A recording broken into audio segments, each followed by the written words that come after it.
Focus on Russia series. I'm Elizabeth Wood, and this is Carol Savitz. We're the co-conspirators organizing this series with help from the Center for International Studies, the Security Studies Program, and the MIT Russia Program, all three co-sponsors. I want to take a quick moment to tell you about a couple other events this spring, and then Carol's going to introduce our speaker, Brian Taylor. Two events coming up if there are MIT students and staff in the room. We're going to be celebrating the Russian winter holiday of Maslenitsa next Monday with blini, and we could get that on our website, or I can give you information about that. It's for the MIT community. Then on March 14th, Michael McFaul, and there still is a stack of posters back there, and former ambassador to Russia, is going to be speaking from Cold War to Hot Peace. It's on Thursday, March 14th at 4:30 in 26100. Again, if you want to get on our mailing list, let me know and we can include you.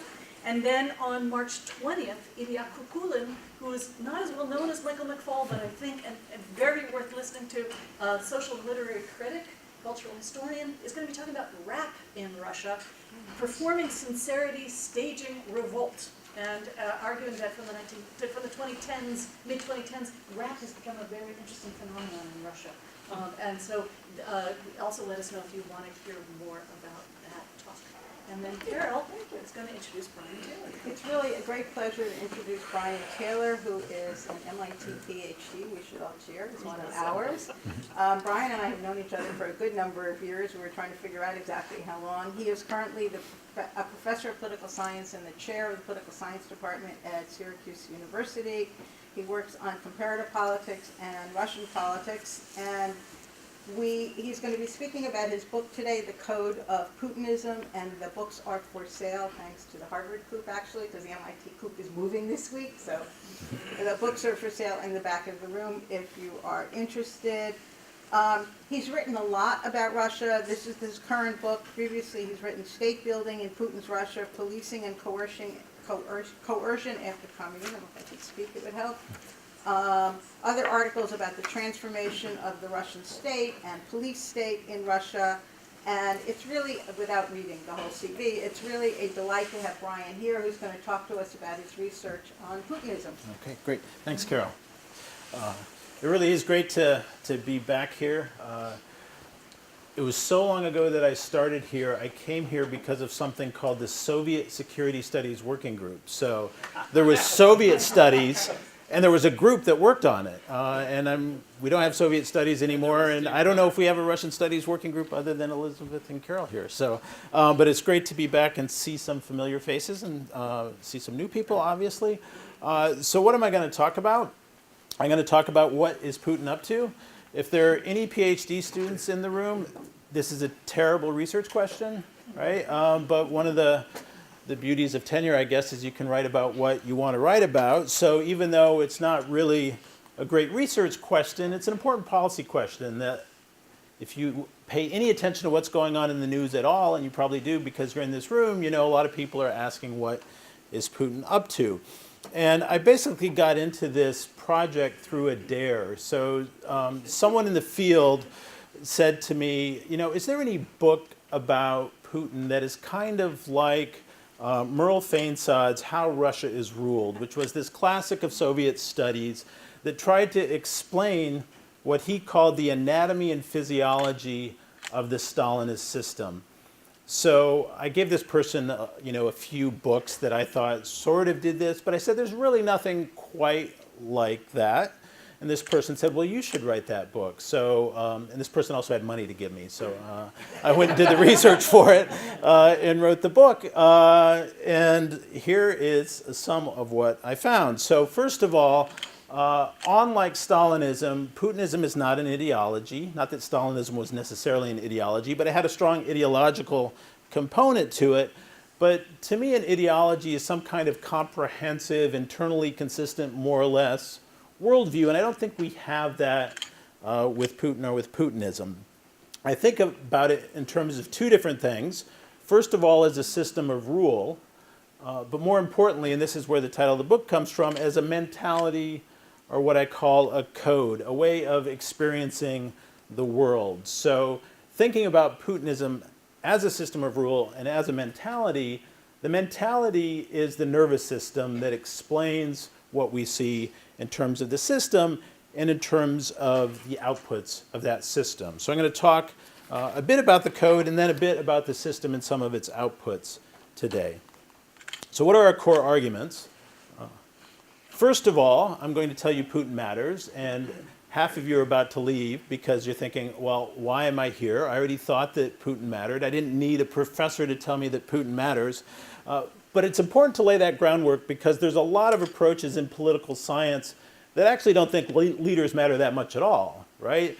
It might have to do with geography or culture or history from certain perspectives, or it might have to do with communist legacies. It might be all about oil and natural gas. It might be all about sort of rational pursuit of power on the part of a leader. And I think that is not the right way to think of Putin. None of those ways are the right way to think about it. And in social science terms, there's this old debate that's unresolved and will be unresolved. How much is about the structure that someone is in and how much is about the agency of the leader? This is a story very much about the leader. Not that that's the only thing that matters, obviously. I don't think that's true. But that's the way the argument here leans. Okay? So we have a personalistic political system, so I want to know a bit about the personality of the individual. And it's not just the individual, and that's part of the second point, that what matters is the code. This is the mentality not only of Putin, but his entire team, or at least most core members of the team. So it's a claim that this is not simply the worldview or way of experiencing the world of the one guy at the top that everyone knows about, but also his closest allies around him. And the code leads us to a couple of outcomes that I think matter. First, we have what I would describe as underperformance at home, and I'll talk a bit about that. This is in terms of things like how the state is governed and the quality of Russian government performance, and also how it's performing economically. And it also leads to what I would refer to as over-ambition abroad, a foreign policy agenda that is seeking status beyond Russian resources. So those are the three core arguments that you'll see develop as we go along here, okay? So for a long time, there was this assumption, I think, among many people in the Russian studies field that Vladimir Putin was a technocrat, a kind of cold-blooded, narrow rationalist, the ultimate pragmatist, operating within the limits set by the system to accomplish certain objectives, but the objectives were all kind of short-term, that there wasn't really any long-term vision. He was driven a lot by circumstances and what he could achieve within the circumstances that he faced. Starting with his return to the Kremlin in 2012 and then becoming even more prominent after 2014 in the annexation of Crimea, a different narrative arose about Putin as this kind of strident Russian nationalist. So one Russian scholar said in 2014, Putin has transformed himself from a pragmatist to an ideologue. I think both of those ways of thinking about Putin are wrong. Yes, there's pragmatism, and maybe there's a bit of ideology, but neither of those really define him. The Nobel Prize winning economist Richard Thaler, who won his Nobel Prize for the part of the behavioral revolution in economics, he once said, in order to do good social science, you have to keep in mind that people are human. And thinking about what that might mean for thinking about Vladimir Putin, I sort of started with Max Weber, which may seem like an odd place to start. But Weber's, in my view, the greatest social scientist of the modern era. And in economy and society, and I'm going to give you sort of a thimble of social science theory here, okay, just a thimble, so bear with me if you didn't come for any theory. He laid out his argument in a piece of Economy and Society about the four fundamental motives of human action. And the first of these is instrumental rationality, and this is the way that most economists and most political scientists study humans. It's driven by calculations of how to get what you want, and it's very kind of instrumental. But Weber said that's not enough. You need three other things to understand why people do what they do. And the second he called value rationality, which I think is simpler to think of in terms of ideas or values.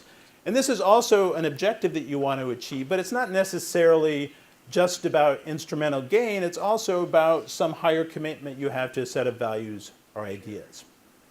Okay, that's the second one. The third one is emotion, what Weber calls affect, but we can think of as feelings or emotions, which I think all of us would recognize in our individual lives, that it affects how we do things in the world sometimes. And Roger Peterson has written some great work on the importance of emotions and understanding choices people make. They're hard to study, but I think we need to foreground them as important.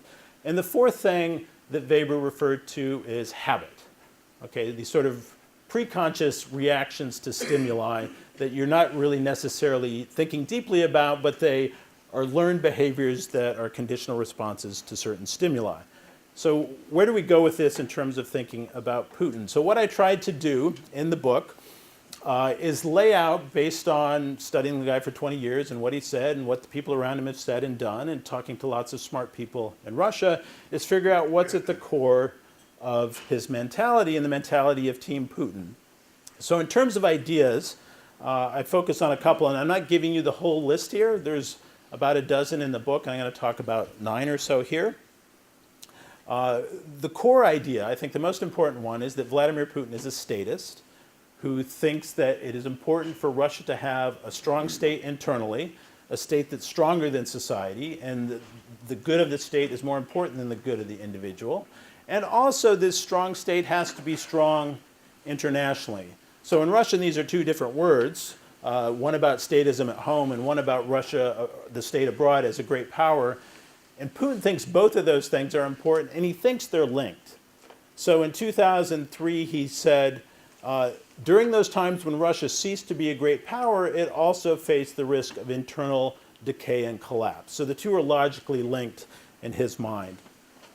The third one here, anti-Americanism, that's a more contested one. And I don't have time in the talk, although I'm happy to return to it, to give you some of the evidence, I think, for this. But I think there's good reason to think, based on things he said very early on in his presidency, starting especially around 2003, 2004, that sees him as being at least very suspicious of the United States' role in international politics in a way that goes beyond some of the things we can recognize about U.S. behavior to things that we don't even see as part of U.S. behavior, but Putin understands as being ultimately directed by the West. So a vision of the U.S. in the world that's fundamentally hostile to Russian interests. So those are some core ideas. Habits, and I would say these categories can kind of blend together, right? Weber talked in terms of sort of categories, but in reality they tend to blend together. Control, I think, is really important to him. And I'm going to invoke the cliche very briefly. Yes, his career did start in the KGB, and the KGB was heavily interested in control and order. But I think it even goes prior to that, and we can see it as a teenager, as he gets involved in judo and the understanding of the importance of self-control. He has this narrative about how he turned his life around after he found judo and developed the impulses of control. Loyalty, he talks about this often in terms of the importance of loyalty to your group, the importance of loyalty to the state, and how he feels about those who betray either him or the state, and the importance of unity. And unity is something that all politicians like to talk about, but I think for Putin it's a bit deeper than that. He fundamentally, at a sort of habitual level, isn't interested in pluralism, right? He thinks that if the state isn't unified and society isn't unified around the state, it will be detrimental to Russia's future. And then emotions, also highlighting 3 here, and I think this is fairly clear from things he said and the way he's reacted to certain events. He feels very important, attaches a lot of importance to respect, and has felt that the U.S. and the West has fundamentally disrespected Russia on the international stage. It's also something that we see at the personal level as well, and I can tell some anecdotes about that if there's time. And feeling of resentment when that respect is not proffered in the way that he thinks is important. A final one I think is maybe a bit surprising, feelings of vulnerability. You wouldn't think that the guy who's been in charge of this system for 20 years would necessarily have a strong sense of fear or vulnerability about the system, But if you look at the way he talks about it, there is this sense that both Russia's status in the world and the status of the state at home are actually quite fragile in some respects. So what I try and do from this basis in the book is lead it forward to how it affects other parts of the political system. Just one observation from a Russian journalist, Andrei Soldatov. He was talking about Russia's confrontation with the West, and he says it's an emotional story of Russia not being treated like a superpower, and for many of them, it's a personal story. So I like this quote because it focuses on the emotional part of the story and how it's personal for a lot of the key figures around the system and around Putin. All right, so this is the code part of it. The other part of it is about the system. So in terms of domestic politics, we have an interlocking sort of formal structure that I call hyper-presidentialism, and then an informal system that I call clan networks, and I'll talk about those two in a second. The book also spends a chapter talking about the political economy of Putinism, or what people sometimes refer to as Putinomics, and then also governance, or what I refer to here as misrule. And then on the foreign policy side, the chapter in the book on foreign policy is called Punching Above Its Weight. It's something the Russian analyst Dmitry Trainin said to me that I think captures well Russia's position in the international system. But before getting to that, I want to talk about Putinism as a system. First, on the formal side, I call it hyper-presidentialism, and why it's called leashes and clubs will become clear in a second. So Russia has a constitution that most political scientists would define as super-presidentialist. It is that way because it was adopted in 1993 under Boris Yeltsin. Very strong powers to the president, while at the same time having a series of checks and balances in terms of both federalism and in terms of different branches of power. So Russia has a super-presidentialist constitution, but it didn't really have a super-presidentialist system under Yeltsin for a variety of reasons in terms of domestic restraints and his own weaknesses. When Putin came to power, he was determined to build an actual functioning super-presidentialist system. And in his programmatic document on the eve of becoming president, the clear emphasis was on Russia needing strong state power and it must have it. So leashes and clubs. I call this chapter Leashes and Clubs because I was having a discussion with a Russian political analyst, Masha Lippman, and she was talking about how the Kremlin has a series of leashes, some long and some short, depending on the circumstances. So she was talking about the media and about political parties, and which were allowed a longer leash and which were allowed a shorter leash. And the club part of this story comes from something Vladimir Putin said very early on in his presidency, where he said, the state has a club. It has not had to use it yet, but when it does use it, it will use it and without mercy. So in the literature on electoral authoritarian systems, there's a lot of talk about how leaders use manipulation to control elections, to control judicial decisions and that sort of thing. That's kind of the leashes part of the story. But I think what is missing from some of those stories is the role of state coercion in the background as a way of constraining other actors in the system. So throughout his first two terms as president from 2000 to 2008, there were a series of actions that weakened the autonomy of the legislature and the judiciary in terms of the other branches of federal power, in terms of the regions, and in terms of non-state actors, independent media, political parties, NGOs, and the so-called oligarchs, economic actors. Each of these steps I don't think was necessarily a deliberately planned strategy in advance from the beginning. I think they were a reaction to circumstances. Some of these can be explained by simply the rational pursuit of power. I would not deny that. But I also think elements of the code, such as the importance of the state, some conservative ideas about the importance of the collective versus the individual, habits of control and unity, and feelings of vulnerability meant that at each fork in the road, Putin and the people around him made a decision that led to greater constraints on other actors in the political system outside the executive branch. one of my favorite Vladimir Putin quotes, and I'm one of those geeks who has favorite quotes of leaders, right? And one of my favorite ones is in 2007, a reporter asked him about the system of rule he'd created in his first 2 terms as president.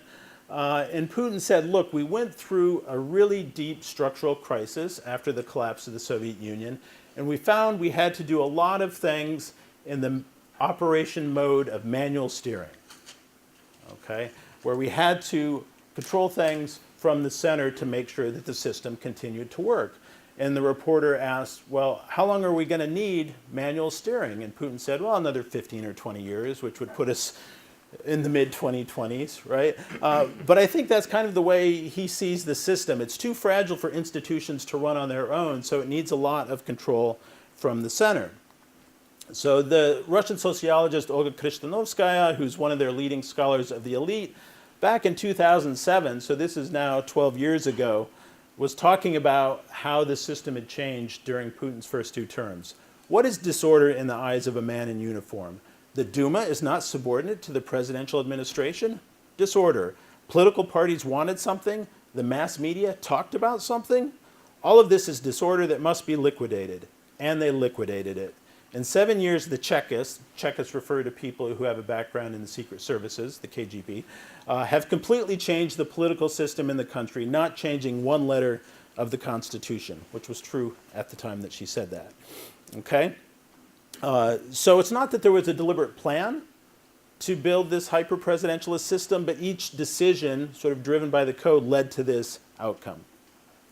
The second part of the system is the informal part of the system. The series of networks among different clans and how they compete for resources within the system. So Gleb Pavlovsky, who's a Russian sort of political consultant, we'll call him, I guess, political manager, he once said that Putin is both president of the formal system and he's boss of the informal system.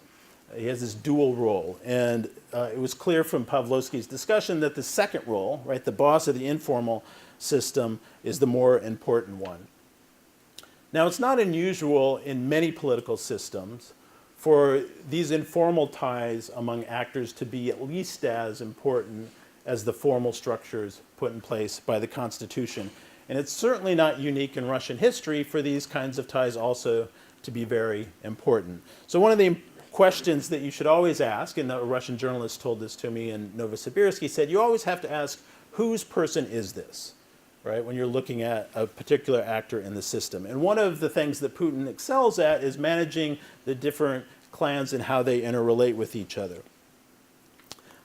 It's no surprise to people who follow Russian politics when you see that there are many people in the top of the Russian political system who, like Putin, have their backgrounds in the KGB and or started their careers in St. Petersburg, where Vladimir Putin grew up and started his career. During his first term as president, there was this joke in Moscow. Guy's riding a tram, and he turns to the guy next to him and he says, do you work for the KGB? Or did you work for the KGB? Do you work for the FSB? The guy's like, no. He said, do you work for the Kremlin? The guy says, no. He says, are you from St. Petersburg? The guy says, no. He's like, all right, then get off my foot. All right. So a lot of these people came along with Putin because he prized loyalty. This is a network map of the connections at the top of the Russian government. And I should say I did not do this. A Russian sociologist did this. But there are a couple things to call your attention to besides the obvious, which is Putin is the center of the system, and the size of his circle indicates his importance, and then the network ties are there. It's that this map was done in 2011. At that time, Vladimir Putin was not the president of Russia. He was the prime minister of Russia. There was this other guy that you might still remember, Dmitry Medvedev, who was president of Russia at the time and is still prime minister. This is Medvedev over here, right? So even at a time when Putin was allegedly a bit on the sides, he was well connected to all the different key players in the system, and their connections were connected to him. So even today, after he's been in power 19 years, if we look at the top of the state apparatus, all of these people, the prime minister, the speaker of the Federation Council, which is one of the two houses of the legislature, the head of the Security Council, which is a very important actor, sort of like the NSC in the US context, the head of the Federal Security Service. These are all people that Putin has known for decades from either the KGB or from St. Petersburg.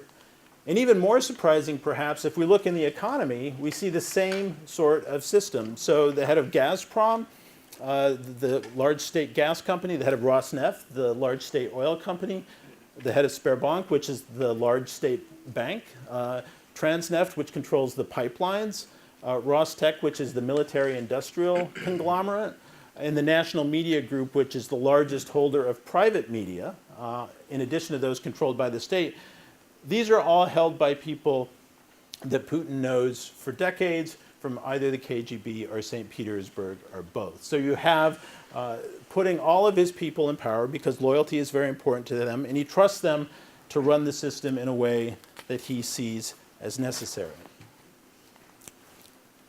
So you'll recall at the beginning I talked about how on a dare, basically, I was supposed to write the modern version of how Russia is ruled, which I should have run from because no one can be Merle Feinsod, but I decided to take on the task anyway. And one of the conclusions, once we get further into the story, is that this is a story as much about misrule as it is about rule. So the combination of this hyper-presidentialist system with this interlocking informal system of clans and networks tends to lead to misrule and weak governance. So he weakened the rest of the formal institutions in the system outside the presidential administration and the Kremlin. And a lot happens in the regime of manual steering. But the guy can't do everything, right? I mean, he's got to sleep and he's got other interests that he has to attend to. So when the manual steering's not happening, there's a lot of slippage, there's a lot of drift on issues and decisions. And there's lots of corruption where people are using the resources of the state for their own private interests. So this is just one way of looking at misrule. So let me walk you through this. The World Bank has a worldwide governance indicators project that they started in 1996 where it looks at 6 different dimensions of governance in all countries around the world. So political stability, rule of law, control of corruption, government effectiveness, voice and accountability, and quality of the regulatory state. They score every country on this every year or two. It's changed over time. And then I took all those figures and I summed them together to get a single governance score for each country. And this tells us a couple of things. So one of the things the World Bank does is they group countries by income. When Putin became president, it was a lower middle income country. It quickly moved to upper middle income country. And then from 2011 to 2014, it actually was a high income non-OECD country. It's dropped again since then to the upper middle income level. But one thing that political scientists know is that the strength and quality of governance in a state is often very highly correlated with economic wealth. It's not that surprising why that would be the case. So Russia has, for most of Putin's rule, been either an upper middle income or high income country. And compared to those, Russia far below those two sets of income groups. In addition to that, Russia is in this club with Brazil, India, China, and South Africa, referred to as the BRICS, which it sees as its peers in the international system.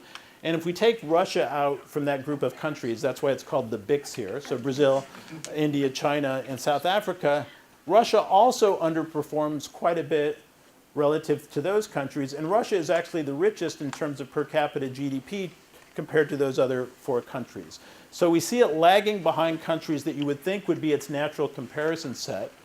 The one other thing that you see in this graph that I think is interesting is you see very little change over time. So one of the things that you hear about Vladimir Putin is he's restored the strength of the Russian state. In some ways he has. But in terms of how the government functions and works, at least according to World Bank estimates, and they put these together from a multiple of data sources, we haven't seen much change over time. All right, what about foreign policy? Why do I say, quoting Dmitry Trenin, that Russia is punching above its weight? So as a starting point, 2 of the main drivers of a country's power in the long run in the international system are its population and the size of its economy, right? Russia, by those two measures, is weaker than any time it's been in the last 300 years. So 300 years ago, there was this guy named Peter the Great in charge of Russia. And at that time, Russia was roughly 4% of the world economy and 4% of world population. We see a fairly steady climb up to 1900, okay, in terms of population. Then some things happened in the middle of the 20th century that you all know about that led it to bump along, right? GDP, it keeps going up until really the 60s and 70s, where it becomes 10% of world GDP. And I should make clear that this figure is about the Russian Empire, the Soviet Union, and post-Soviet Russia, right? Okay, so we're talking about different sets. But in 1991, when the Soviet Union collapses, we see also this collapse in these two measures because half of Russia's economy and half of its population all of a sudden is part of independent states. And then we see the trend since then, a bit of bopping around in terms of GDP and population in terms of projections from the UN on a steady downward climb in terms of its percentage of world population. So Russia is now less than 2% of world population and less than 2% of world GDP. Yet here everyone is in this room wanting to figure out what's going on in Russia. So even though its GDP is the size of Italy's or Canada's and its population is the size of Bangladesh, we're talking about Russia. So in that sense, Russia is punching above its weight. Now this is not to deny all the strengths that we all know Russia has. And so just briefly to remind us, it's the biggest country in the world, connected to Europe and Asia, and also very close to the Middle East. So geographically, it's clearly important. It has lots of oil and gas, about 15% of world oil and gas. Has lots of nuclear missiles, very important. And it has a rich history and cultural tradition. So it does have all these strengths in its favor, and we shouldn't deny those. But if we look at just... Veto on the Security Council. And to have the veto on the Security Council, yes, not inconsequential. But given its basic demographic and economic power, in some sense, Putin has done quite well with the cards that he has in terms of keeping it in the center of world conversations. Now, to get Russia in the centerpiece of these world conversations, according to one Russian journalist, Putin has become a kind of Bond villain. And he also claims that Putin likes being a kind of Bond villain, right? He gets a bit of pleasure out of that role in the system. And I love this photo where it comes across so well. I actually don't think that Putin thinks he's the Bond villain, right? He's not, what's the guy's name? Ernst Stavro Blofeld, the bad guy in many of the early Bond films. He's Bond himself. So there's this actor called Nathan Fillion. Some of you may know who he is. And he was on a TV show that Joss Whedon made called Buffy the Vampire Slayer. And in the 7th year of that show, Nathan Fillion played the bad guy. And Joss Whedon said to him, he said, the thing about playing a bad guy is the bad guy doesn't think they're the bad guy, right? Putin doesn't think they're the bad guy. He thinks he's the hero. Okay? And from his point of view, that makes perfect sense. So actions that Russia takes on the international stage that Americans perceive as aggressive and offensive, Putin thinks he's playing defense. So I came across this billboard in Moscow, I think that was 2011. It was when Casino Royale came out and someone photoshopped his head onto Daniel Craig's body. And what it says down here, you can't really see it, but it basically says Vladimir Vladimirovich, so Putin is watching your back, right? He's got your back. So Putin thinks, and more importantly, I think, from my perspective, feels like he's playing defense because the code leads him to interpret and feel disrespected and vulnerable given the status that Russia has in the international system, given the way it's treated by the West, and given the way he thinks Russia should be treated in the international system. So he feels like the international order and the European order is unjust. And here's another quote from the same journalist that I think is a really good insight into Putin. He thinks the new globalization is just a fig leaf for what's really going on, which is that Western leaders want to divide up the world without him and leave Russia without a slice. Okay? So in terms of the European order, we learned from the war in Georgia in 2008 and the war in Ukraine in 2014 that Russia was unhappy with the post-Cold War European order and was determined to change some elements of it in terms of the respect it was given in terms of what it saw as its own sphere of interest. And in terms of the international order, I think we can see to a certain extent in Syria and with interference in the US-Russian elections that it also doesn't like the nature of the order at the international level. So what we see, and I shouldn't say we because this doesn't apply to everyone in the room, but what is often portrayed in the Western media and the US media as a very aggressive, offensive foreign policy on the part of Russia, for Putin it's more a defensive reaction, and he feels like he's often been isolated and ignored. And if you look at this photo from the G20 in Australia in 2014, there's Putin over there on the side of the photo. This was right after the MH17 was shot down over Ukraine, and Putin got a lot of, shall we say, pushback from various leaders, so much so that he went home early. And he said he went home early because he was tired, but you know, anyone who goes home from a party early and says, oh, I got to go home, I'm tired, it means they're not having a good time, right? He was not having a good time. And this photo reminds me of nothing more than a wedding photo in which someone shows up with a new boyfriend or girlfriend, and you put that person on the edge of the photo just in case you have to Photoshop them out at the end. So Putin's over here on the side, and he wants to be at the center of the conversation, and he managed to reassert himself into the conversation in a big way in Syria in 2015. So what would be a better international order from Putin's point of view? One more fair to Russia and respect its status in the world. He made this very clear in his speech at the UN in 2015, where he opened the speech with a long discussion of the great achievement of the Big Three at Yalta, where they created the conditions for international peace and security going forward for the next half century. Analysts closely associated with the Kremlin have talked about the need to find a new Big Three, and they've made no secret about who that Big Three should be. It should be the US, China, and Russia. So those are the three states that should make decisions that determine outcomes in the international system. All right, so what are the implications here? Is he a pragmatist or an ideologue? I think he's a person. So I think he has a complex set of motives. I think the people around him do also, but I think it does sum up to a coherent way of understanding the world and experiencing the world that I refer to as a code or a mentality. In terms of the domestic political system, one of the implications in terms of thinking about this as a relatively stable mentality as opposed to a sort of pragmatic operator is we shouldn't expect change in the way he does business. The guy's been in power for 20 years. I don't think there's any reason to expect liberalization, for example, or a change in the way the system is governed. I think it's going to continue in the way it has been governed.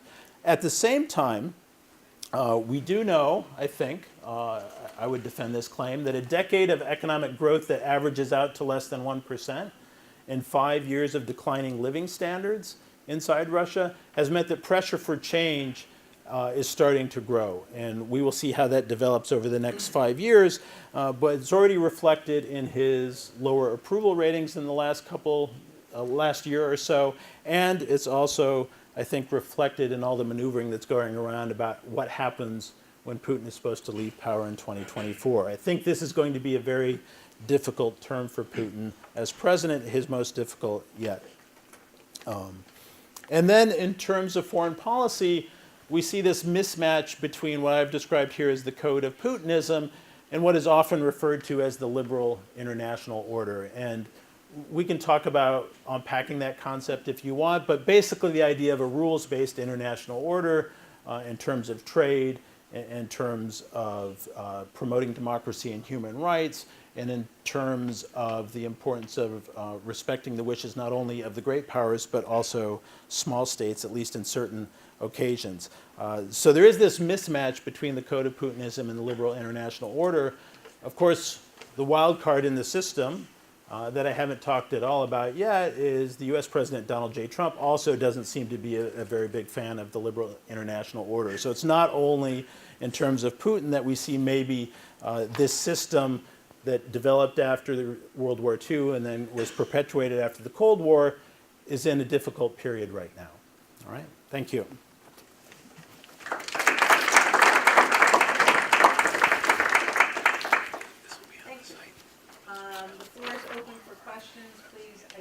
yourself and don't make a speech and ask a question. Dmitry Gorenberg, Yeah. Harvard. So go back to something you said very early on. You mentioned this idea that maybe this question, I guess, of to what extent has Putin changed over time, right?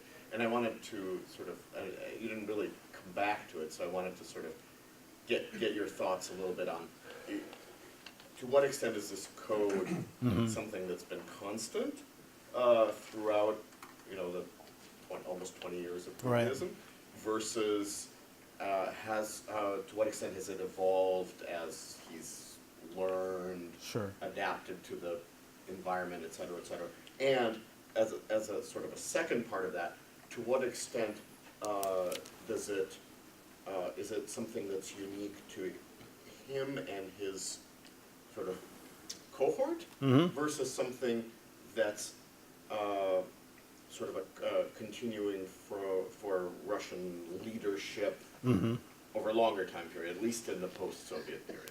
Okay, great. Two great questions. So on the first one, obviously I'm more on the stability side of the issue than the change side of the issue. It's not that I don't see change, but I think what's more important is a relatively fixed mentality rather than the sort of permutations over time. Having said that, the argument I make in the book is that the code isn't really cemented until around 2003, 2004.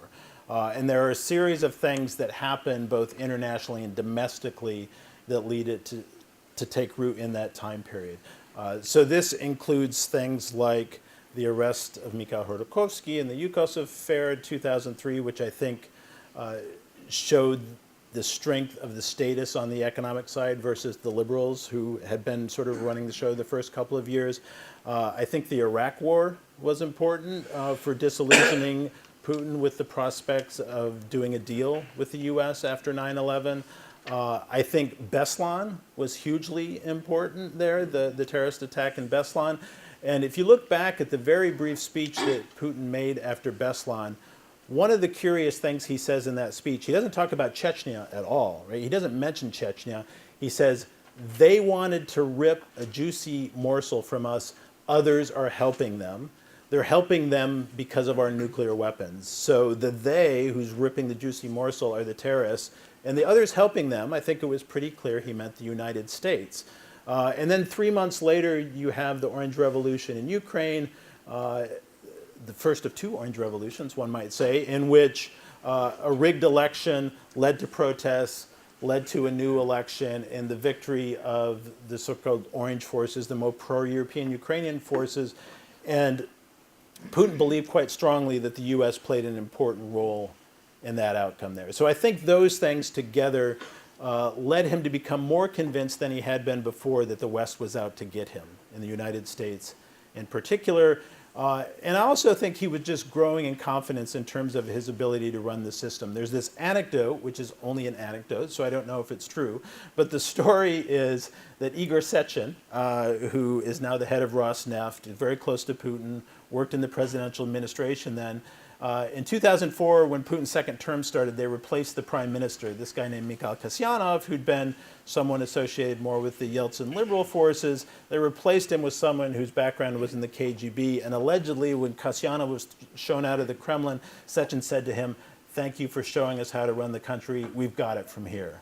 Right? So I think in that time period is when this crystallizes. Now, there are obviously changes after that point, but I'll leave it at that for now. Now, in terms of how much this is about Putin and his team versus sort of Russian leaders in general, and one might even say Russian society, I think one of the best counter-arguments to my argument, which is very much about the personality of the leader and the people around him, is that he is broadly popular in Russia, not only because information about alternative sources is cut off and things like that, but because he in some sense embodies Russians' hopes and fears and feelings, that this resentment about the West is a societal phenomenon, it's not just a leadership phenomenon, right? This feeling that Russia deserves the status of a great power is not just a leadership phenomenon, it's a societal phenomenon. And I think that's definitely true. But I don't think the impulse comes, first of all, from society. I think the elites changed on this issue before the masses did, and then the elites used control over the media to perpetuate that vision among the masses. I'm not saying the masses are suffering from self-conscious or from false consciousness. I think these are deeply held beliefs, but I think if we look at the timing of things, and if we look at opinion polling, it was the elites who got resentful first, and who felt like they needed to change the system in a different direction than it had gone under Yeltsin. Okay? You, yes. Yeah, thank you for a great talk. I'm Liam, I'm a second year PhD at Harvard. So you mentioned the Yalta conference, which is a model for something we would like to see. And you also said that he links statism and great power status. So that to me kind of poses the question, does he see the Soviet Union as this glorious moment for Russia, or how exactly does that fit into his vision of history? Yeah, so one of the other great books, I shouldn't put it this way, one of the great books about Putin is the biography. That was terrible. That was terrible. All right. One of the great books about Putin, but that didn't quite do what I tried to do in this book, which is why they gave me the money to write the book, is Mr. Putin by Fiona Hill and Cliff Gaddy. Fiona Hill is now Trump's Russian Eurasia expert at the National Security Council, and they break Putin's personality into 6 components, and one of them is the history buff, right, the historian. And very early on, Putin had a rather complicated vision of the Soviet past that he would talk about, and he rehabilitated to a certain extent the whites from the Civil War. So there were a series of outreaches to the immigrant community and talking about 1917 as a tragedy, but that both sides, deserve some, maybe not support, but at least recognition for what they were trying to achieve. I think over time, and this would maybe be one element of change in terms of Dima's question, is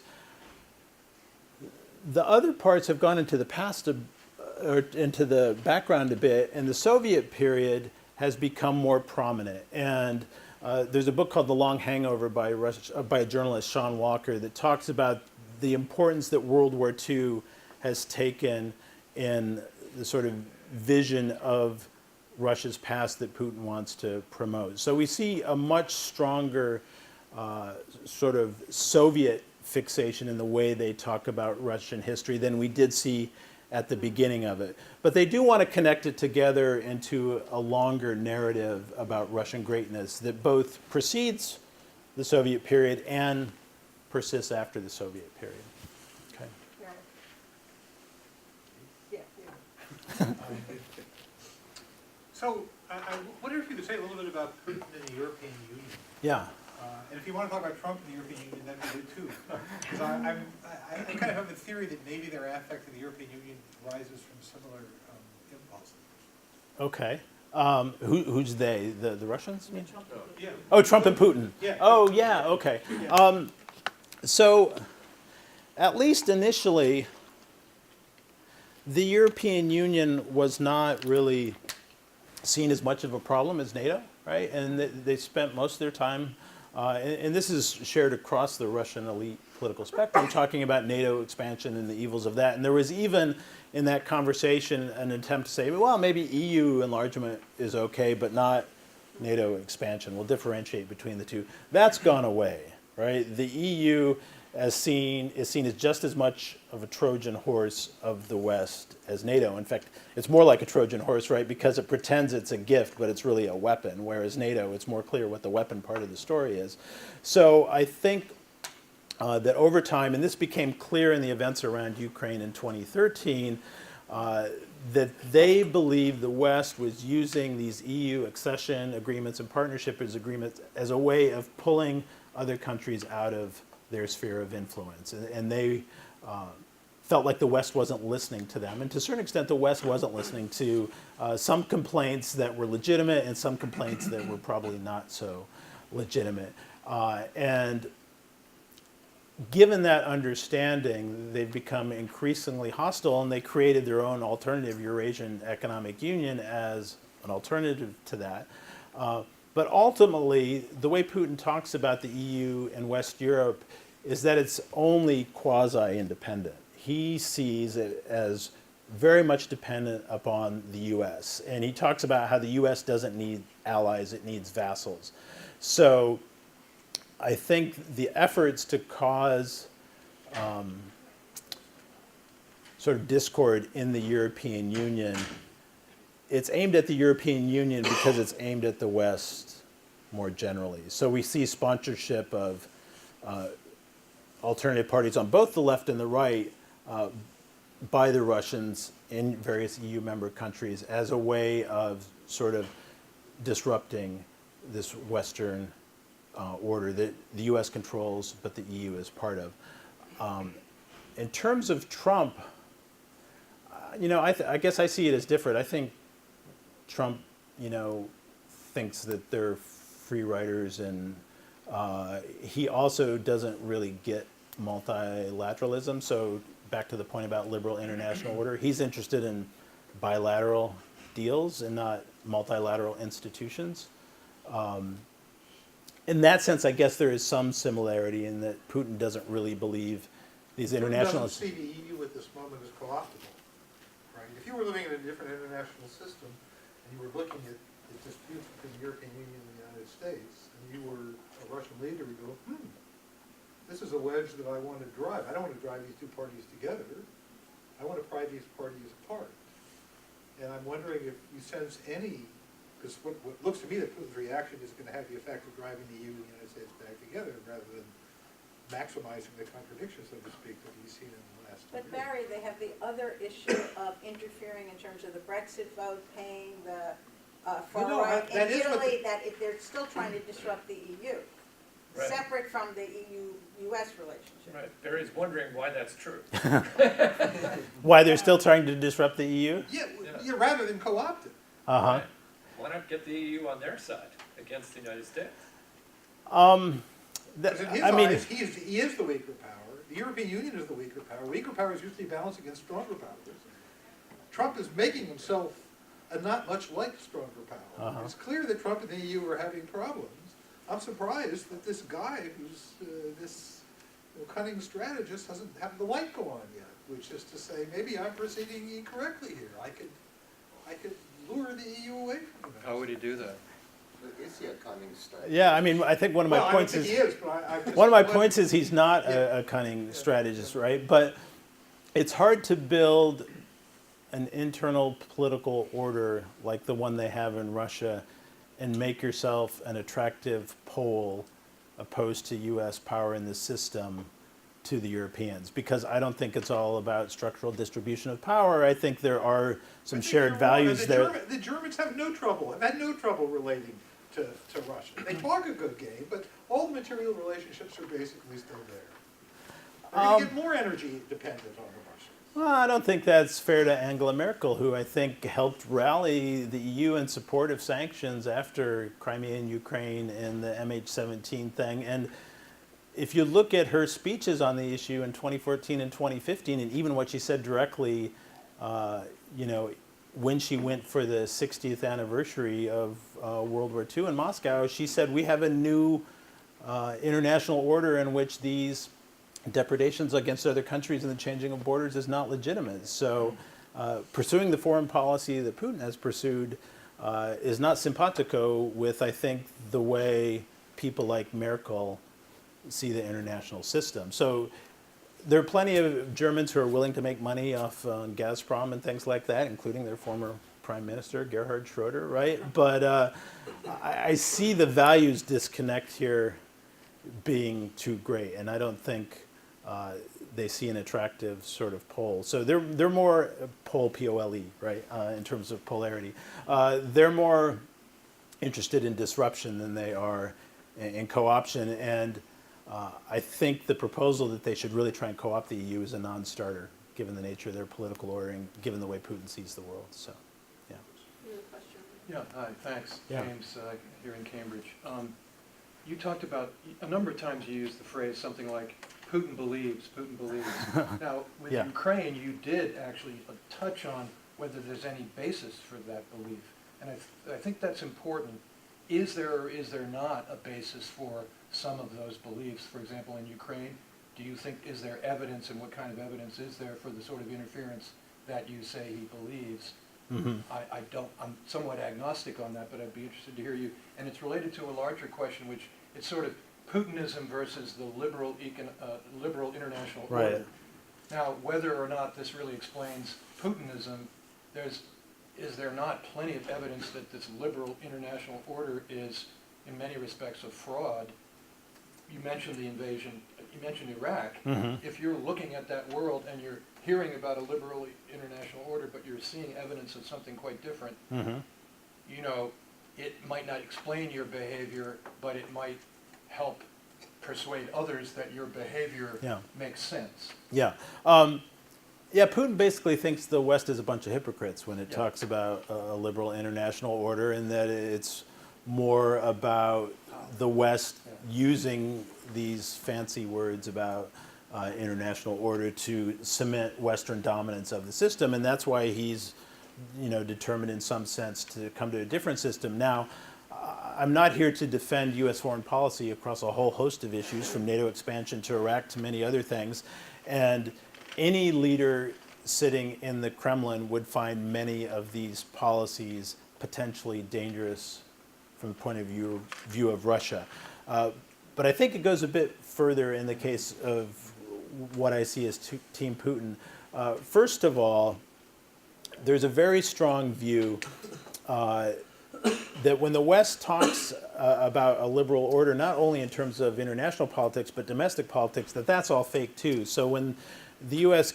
or the EU gives money to NGOs that are doing a whole range of things, right? From setting up domestic violence shelters to working on local environmental issues, up into, election monitoring and party building, all of that stuff is even more of a Trojan horse. It's presented as a gift, but it's really a weapon to undermine Russia from within. And they believe, I think sincerely believe, that that's the strategy that the U.S. has pursued in places like Ukraine, in places like Georgia, and that sort of thing. So I don't think Putin really in his heart of hearts believes that revolutions are things that happen due to domestic conditions in this or that society.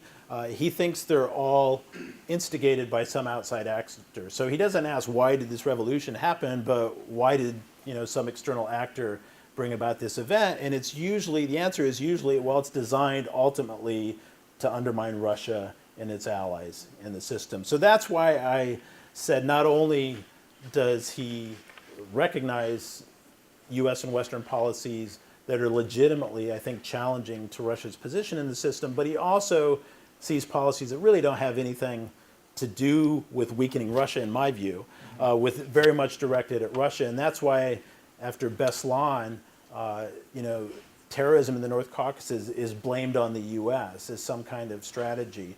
And that's why after the events in Kiev in 2014, which I think were driven almost entirely by domestic Ukrainian politics, he says Americans in the West, like scientists experimenting on rats in a laboratory, didn't know what they were doing. So I'm willing to buy like 50 to 75% of the critique of U.S. hypocrisy in the liberal international order, but I think the other 25 to 50% comes from this specific mentality and doesn't actually reflect U.S. or Western policy. So. Hi, Taylor Freeman from SSG at MIT. So thanks, this is fascinating. This is a side note. The framework, I think, could maybe be applied to Xi Jinping. Oh, okay. In my area. There you go. But the ideas, a lot of the ideas, habits, even not only emotions are very similar. Perhaps it's why they get along. Uh-huh. I guess my question is, or two questions, but they're sort of on the same theme. Like, what's the self-assessment? Like, does Putin think it's working?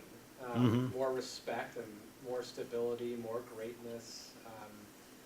And then what seems to be missing, or maybe you just didn't have a chance to talk about it, is no sense of making Russia richer again. Uh-huh. Right? It kind of seems to be, or he doesn't, or maybe he's just failed at whatever economic plans he's had, but given it, I don't know anything about Russia, but given the resource dependence of the economy, and there doesn't seem to be a whole lot else, despite a lot of natural talents and perhaps certain technological areas. So does he have like an economic plan apart from like a global, or is it really just this hard power plan and disruption plan? and he's not gonna really worry about kind of making Russia richer and greater in that sense. Yeah, so let me take this second one first in terms of the economic plan. I mean, I think he understood from the beginning that for Russia to claim a bigger role in the world, it needed to reverse the economic collapse of the 1990s. And he listened to a bunch of economists who had some ideas about how to turn that around. And some of the things they did mattered, and then some of the things that they had nothing to do with, like a rise in global energy prices, also happened at roughly the same time. But he did come away with one lesson from that period, which is we're not going to go back to a situation ever in which we're dependent on Western money for our internal economic and political situation. So they paid off all their debts in the 2000s faster than they had to, according to the schedules. And they built up a reservoir of resources. And then when the global economic shock hit in 2008, 2009, they had those resources there to save banks and industries that they felt needed to be saved. And we see the same thing happening again. So they've got a huge store of resources, and they're actually running a budget surplus, and Putin doesn't want to spend it. And there are some people in the system who are saying, you know, we need to spend this money to invest domestically in human capital, in physical capital, so we have growth rates in the longer term. And so far, the people arguing for that point of view are losing, because the autonomy that comes with having a big pile of cash in whichever denomination, they moved out of dollars into other things, is more useful than the boost you get from spending. Now, there's a fight in the Russian government going about this now, and they've actually committed to spend more on infrastructure and stuff like that.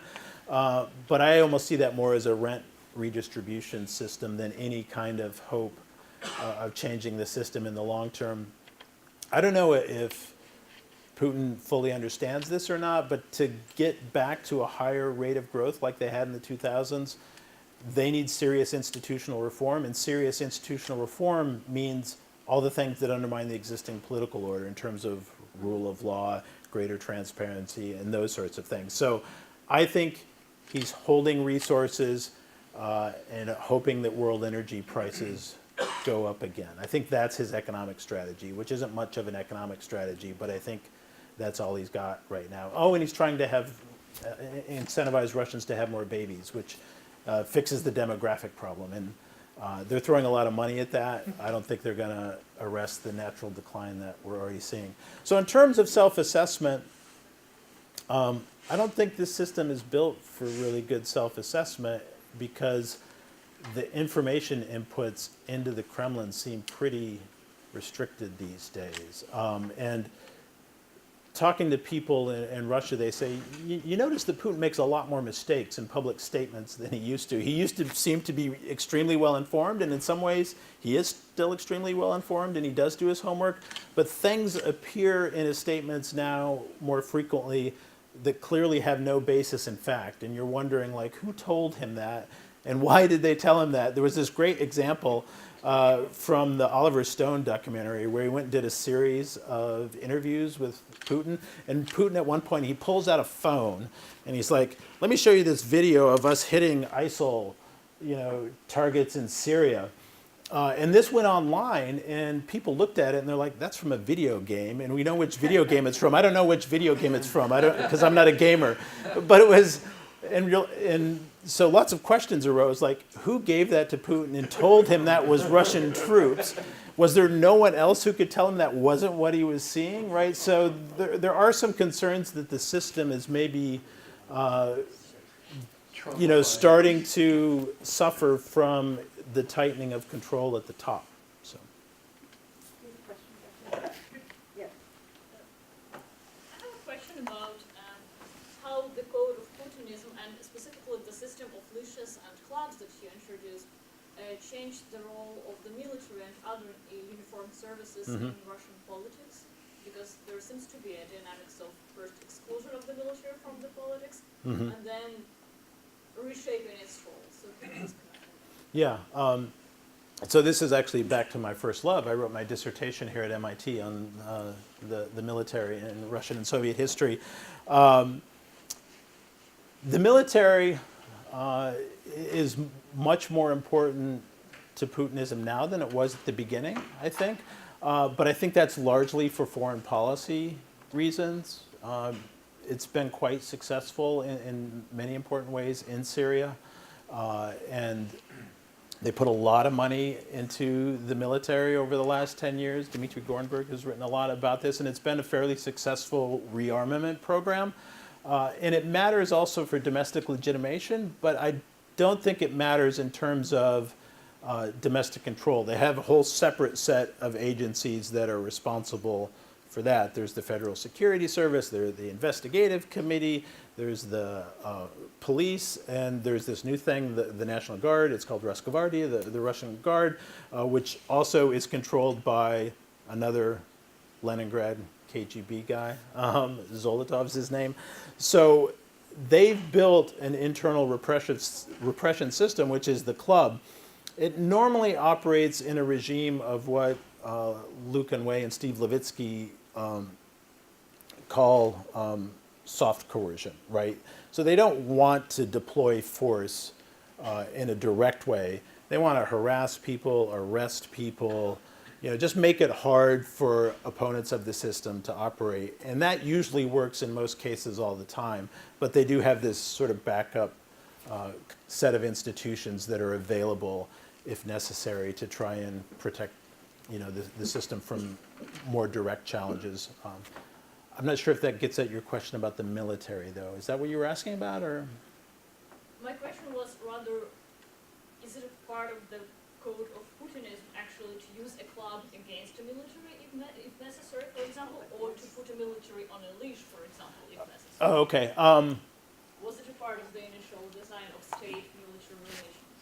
No, I don't think Putin feels like the military is an internal threat in that way. I mean, his response to keeping the military under control is putting someone he considers loyal and trustworthy in charge of it. So, it was Sergei Ivanov, who's from the KGB in St. Petersburg, and then it was Serdyukov, who's from Petersburg, and now it's Shoigu, who is neither of those things, but has worked with Putin since the 1990s and displayed his loyalties in all sorts of ways. So I don't think he sees the military as a threat to his hold on power internally. Okay. Yeah. Josh Rubenstein, David Davidson. If I heard you right a couple of minutes ago, you seem to imply that Putin is using the Soviet experience, you're going back to it in some kind of positive way. Mm-hmm. But isn't that contradicted or undercut by how they didn't know how to commemorate the centenary of the revolution? They kind of ignored it.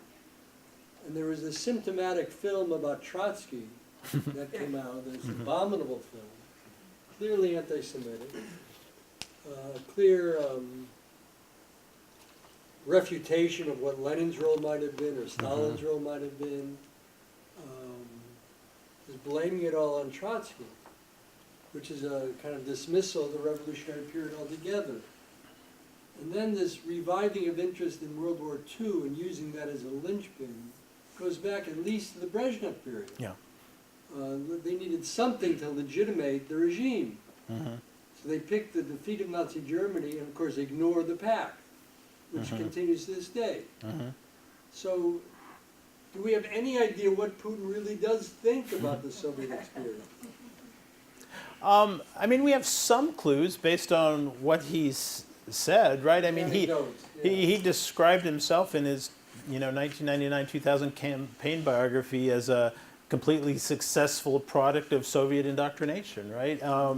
He wanted to join the KGB as a teenager because he believed the TV shows he watched about the great exploits of the KGB. He's been perfectly frank about that, and I think that's true. The revolution is a trickier issue because Vladimir Putin hates the whole idea of revolutions and the concept of revolutions, colored or otherwise, Arab Spring, whatever. So And that's also a Soviet impulse to dismiss revolutions because our young people shouldn't be inspired by the turmoil in the West in the 60s or something. They didn't report on that. while at the same time trying to promote revolutions in other parts of the world. I mean, it was a core part of Marxist-Leninist ideology, right, that communism would be on the march. There's none of that in Putin, obviously. He has no love or any particular interest, I think, in that aspect of the Soviet past. What he's interested in from the Soviet past is it's one of the two superpowers. It's a great power. It sets the rules for the international system. That's what he's pointing to, and that's why the World War. Nostalgic for it. Yeah, that's what he's nostalgic for. Yeah, I don't, and I doubt if he watched this TV show on Trotsky, which I haven't watched. I heard it's horrible, and so I don't recommend time is short. And 1917 was a German plot. oh, okay, yeah, I read that story in books. I don't need to see the TV show. So yeah. So let me ask the classic Russian question, what is to be done?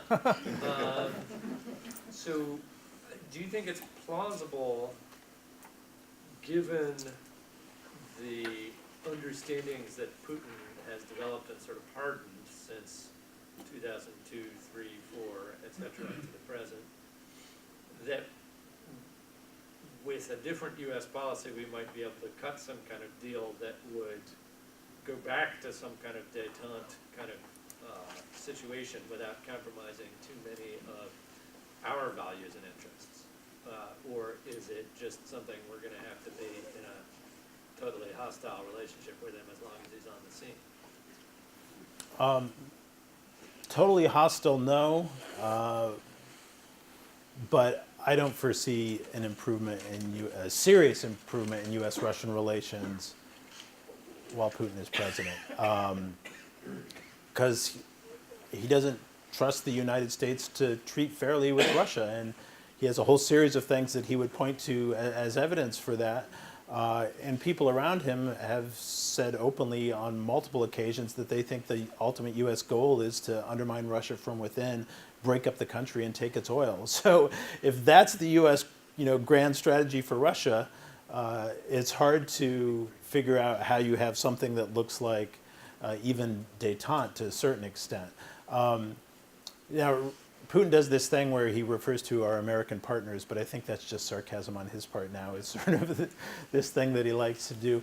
Now, having said that, I hate to be a total downer about this, so I think there maybe are some things that can be done transactionally.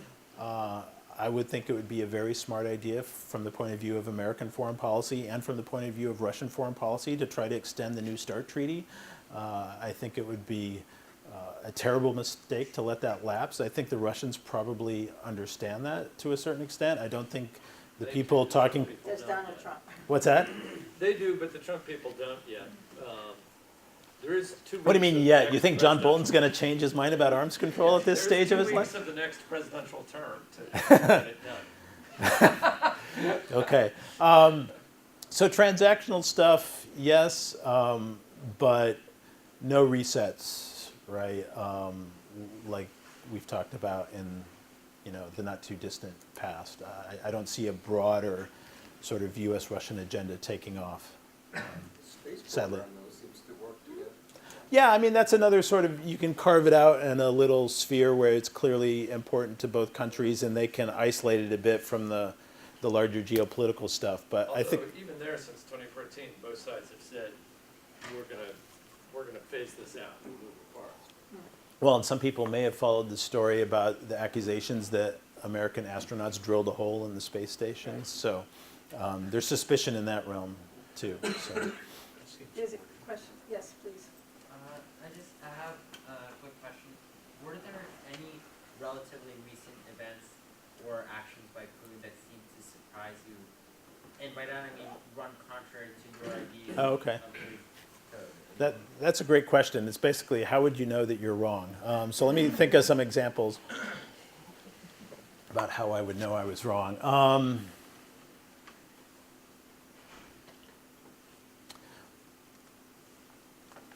This is maybe not related to my argument in the code, but I was a bit surprised by, and I probably shouldn't have been, but I was a bit surprised by what they did in 2016 in terms of the American elections, because they hadn't done something like that since the Soviet period.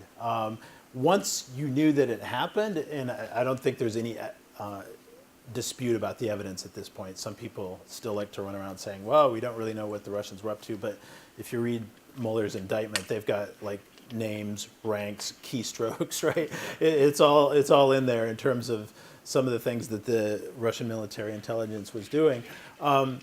Once you learn about it and go back and reconstruct it, you can understand the logic that they really disliked Hillary Clinton, right? They thought that she helped play a role in instigating the protests that took place in Moscow in December 2011 and early part of 2012.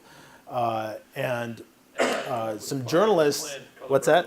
And that was part of a plan. That was part of a planned colored revolution. Yeah, and also that when the Panama Papers had some material about a particular individual very close to Putin, a guy named Sergei Roldugin, who's a cellist, but is apparently worth $2 billion.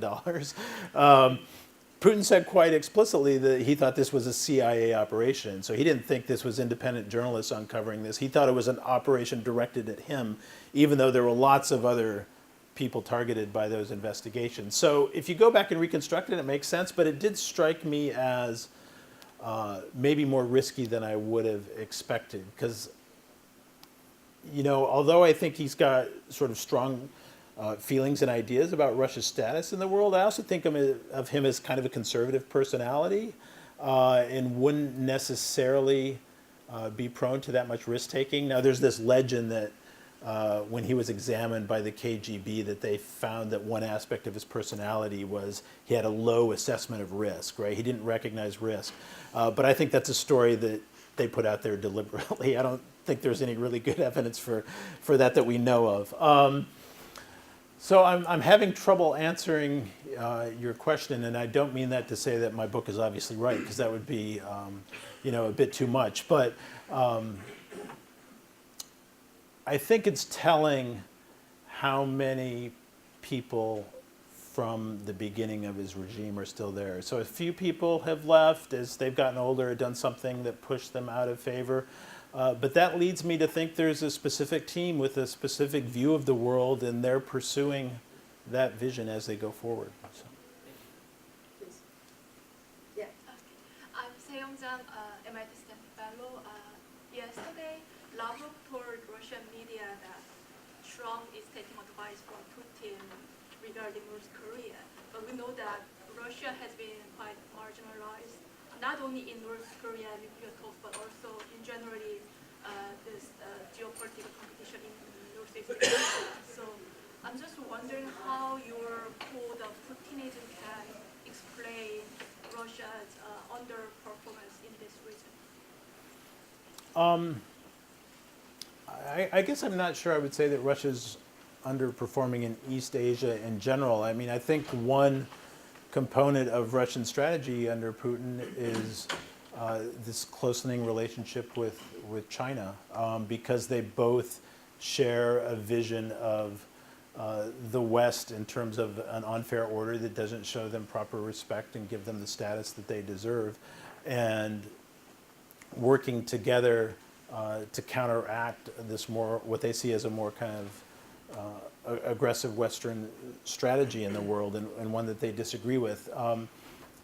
In terms of the piece of the question about Trump in North Korea, I think there was just this anecdote which seems to be well sourced, that the U.S. intelligence community told Trump about Chinese or North Korean missile development, and he's like, no, I don't believe that, because Putin told me they didn't have those capabilities, right? But it hasn't been part of the six-party talks broke down in when, Taylor, 2009, something like that. Yeah, well, or even a bit earlier, but yeah. Yeah. So in that sense, it hasn't been playing a prominent role in the direct discussion since then, but it does pursue a somewhat active policy. I mean, it's been talking to the Japanese more in recent years about trying to solve the Kuril Islands dispute. I don't think they're ever going to get there. I just don't see those two areas overlapping. But they did use the dialogue around it as a way to try and push forward certain ideas about the retreat of American military power in Japan, which was useful for them. So I think, and he does see the Far East as an important region for future development. Putin does. They actually have a ministry devoted to East Asian and Far Eastern development. So it is a priority for him. as a way of counteracting, this Western dominance of the international order. I guess that's what I would say. I wouldn't say that they've got a weak strategy towards East Asia, but it is the case that I think the thing that matters most to the Russian political elite is the West, and they define themselves where they stand in relation to that. Okay, so that is still fundamentally true, that's the most important game for them. But they see opportunities to do things in East Asia that will strengthen their hand in that respect. So. I'm Chris Keithley, a fellow here at SSP. He's been doing this manual steering for probably most of my life. And so my question is, how sticky is it? When he leaves, what wheels come off this? What do we have to deal with? What's your sense of all that? Because he's not going to live forever. So what's Putinism after Putin? Yeah, is there Putinism after Putin? I have no great insight into when he will leave. I don't think it's out of the question that he actually might step aside in 2024. I wouldn't say that's impossible. If he believes that he's found a way for the system to persist without him, I think he's looking for that. But my hunch, and I'll make a prediction here, and then in 5 years you all can tell me I'm wrong, is that he's going to figure out a way to stay in some important capacity because he doesn't trust anyone else to be as effective as he perceives himself as being. But he's not going to live forever, and just because he thinks he's going to stay in that position forever doesn't necessarily mean it's going to happen. I mean, if we look at personalistic regimes sort of cross-nationally around the globe, the most common outcome is the personalistic ruler dies in office. Okay, that happens 40% of the time. But there's 60% of other things that happen. Some is a designated successor, some is a challenge from within the elite that overthrows the person in charge but keeps more or less the existing system in place, and sometimes there's a breakdown or revolutionary outcome. And I wouldn't necessarily discount those as options because Russia is, where did I put the clicker down? Here it is. Russia is uniquely authoritarian for how wealthy the country is. Not that I think Russia is destined to be a democracy or anything like that, but I do think absent Putin, it would probably have more pluralism in the system than it does now. So in 2014, these are the countries that were authoritarian and, according to the World Bank, a high-income country. Most of them are Arab state, petrostate monarchies, right? And then you've got Equatorial Guinea, the world's purest kleptocracy, which is like 1.5 million people. Russia obviously has a lot of oil, but with 140 million people in a highly educated, highly urbanized, in some sense, modern society, it's uniquely authoritarian.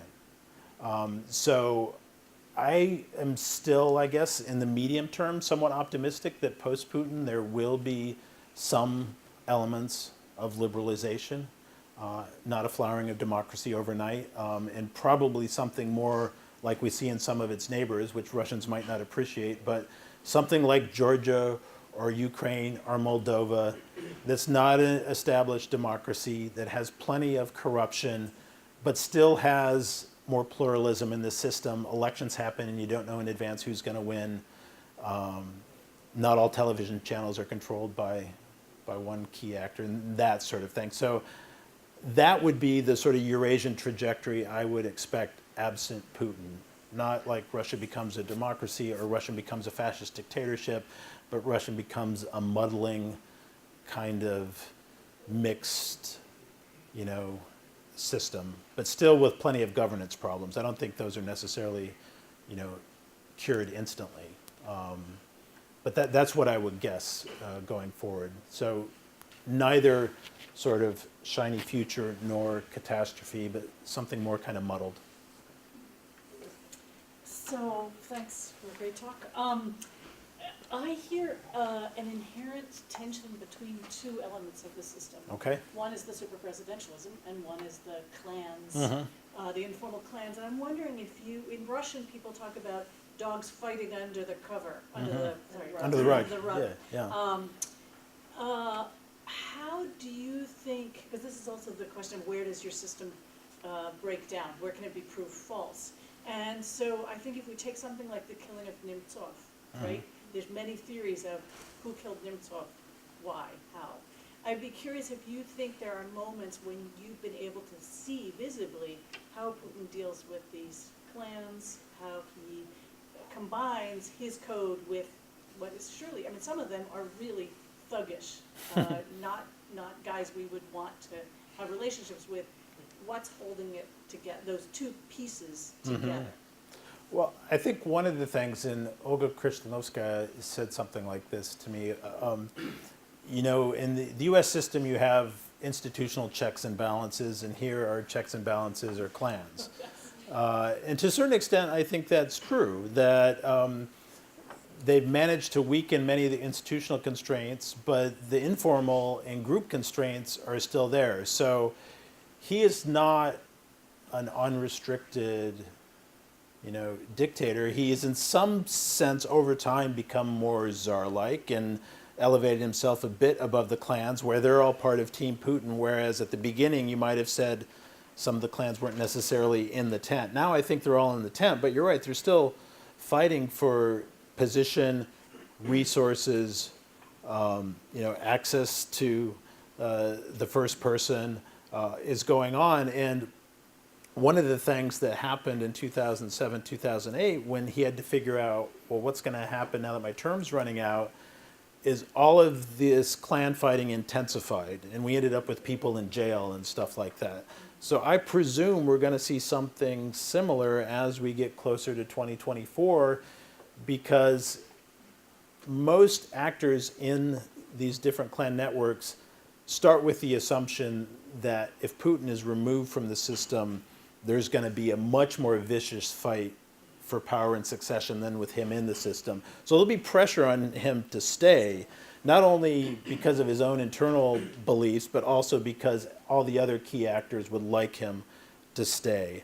Now there may arise a figure who decides, no, I can run this, right, and make a bid for that position, but you know, balancing logic would suggest all the other clans would see that person as a threat and therefore try and strengthen Putin if that sort of challenge arose. And if we look at sort of Henry Hale's work, those sorts of challenges only happen when someone's a lame duck with low popularity. And constitutionally, Putin is a lame duck and his popularity is going down and he is getting older, which is one of the reasons I think we're going to see even more disturbance in the system than we saw in 2007, 2008, when the economy was growing at 7% a year and the guy was 16 years younger than he'll be in 2024.